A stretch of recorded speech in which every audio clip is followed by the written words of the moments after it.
Meaning of Emmental. Emmental.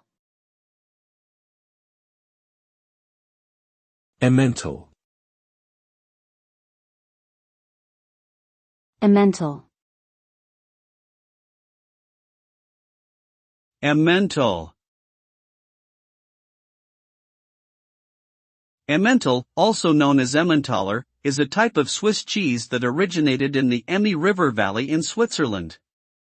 It is a hard, yellow cheese known for its distinctive nutty and sweet flavor and large holes or eyes.